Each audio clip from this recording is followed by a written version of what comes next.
Hi, I'm Lai. Welcome to Discount Dive, the show where I tried something different with my nails today. Let me know if you like it. I've been called the queen of Ross finds before. Thank you, Bots Obsession. Please check him out. But it's honestly been a while since I found anything there. I think the golden age of last year, where they had all those NECA figures and Studio Series figures and Buzzworthy Bumblebee figures, I think we're past that. But I feel like I got my money's worth. Basically, the only things on my list that I didn't find were the Ark, who I'm pretty sure only showed up in California, and Flame War, who Bots Obsession did not buy for me. I'm not mad. But one of the things I did find was Mr. Top Gun himself. Got him for a paltry $24.99, which is a lot by Ross standards, but also MSRP for him is like $50 or something. Seems like a pretty good deal to me. Box is pretty cool. It's like a little landing platform, a little bit of an air carrier. I'm assuming these are the dates that the movies aired. I won't check it, but editing me will probably check it, so you know.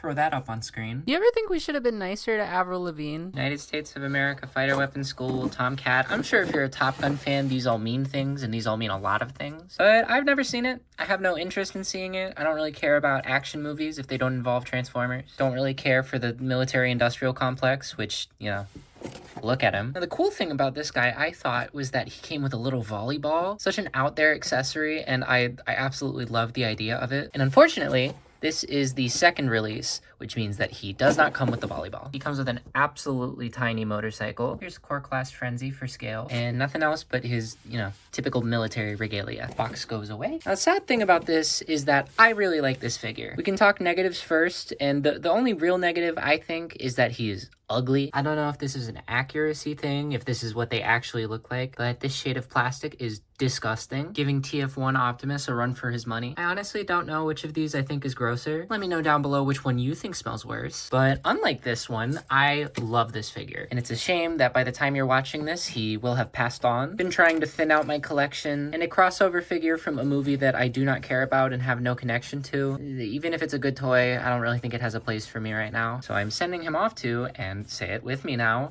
my good friend Tim. Hips are a little loosey-goosey, but I'm assuming you could tighten that up with some gooey wooey. I should really stop doing that. The details on the mask get a little lost because it's totally black, but the helmet's cool. It is a little out of place on this otherwise completely colorless body, but on the other hand, it's a nice pop of color, and you know, the good old red, white, and blue. Oh, say, can you see? Also a really nice height. He stands a little taller than most modern Voyagers. And the plastic feels pretty nice and sturdy. Excluding the motorbike, he comes with these little missile racks. They're shaped a little awkward, but I kind of just throw him on the back and forget about him in robot mode. And he also gets his cool little blaster shotguns, which turn into missiles. So that kind of makes you think, like, if he's in vehicle mode and he fires these, he just wouldn't have a gun anymore. I don't know, seems a little fishy. He is all gray, but that doesn't mean he's lacking in paint and details. There's this kind of cool dotted desert camo over everything. Definitely more believable than the Siege smudge marks. You get little yellow highlights on the tips of the wings and the cockpit.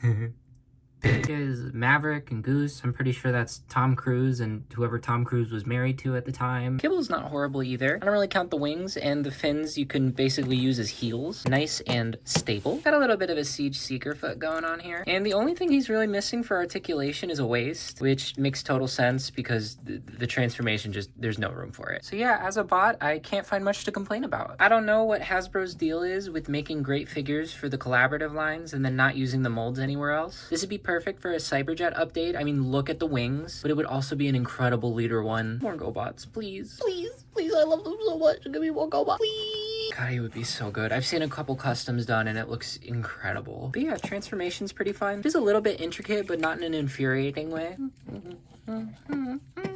I never quite remember how this thing all twists around because it's a rotating piece on a rotating piece. Just a little bit of light confusion. And you know, what's life without a little bit of light confusion? You might be wondering at this point, is she singing Careless Whisper? Yes. Is she going to continue singing it?